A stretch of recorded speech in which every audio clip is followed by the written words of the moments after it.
गावाच्या कारभाराचा केंद्रबिंदू म्हणजे सरपंच.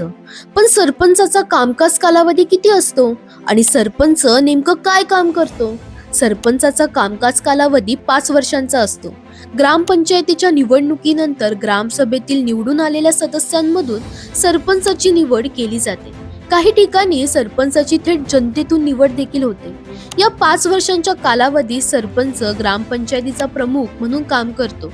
सरपंचाची प्रमुख कामं अशी: गावातील विकास कामाचं नियोजन आणि अंमलबजावणी, पाणी पुरवठा, रस्ते, वीज, स्वच्छता यावर देखरेख, ग्रामसभेच्या बैठका बोलावणं आणि अध्यक्षपद भूषवणं, सरकारी योजना गावापर्यंत पोहोचवणं, ग्रामपंचायतीचं अंदाजपत्रक आणि खर्चावर नियंत्रण, गावातील तक्रारी, वाद, समस्या प्रशासनापर्यंत मांडणं. सरपंचाला काम करताना ग्रामसेवक, उपसरपंच आणि सदस्यांची मदत मिळते. मात्र सर्व निर्णय ग्रामसभा आणि पंचायत सदस्यांच्या संमतीने घेतले जातात.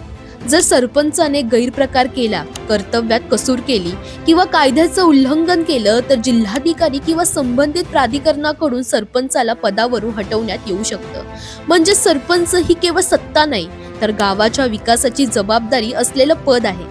दरम्यान तुम्हाला ही माहिती कशी वाटली आम्हाला कमेंटमध्ये नक्की सांगा आणि इंडिया लीडरला फॉलो करायला विसरू नका.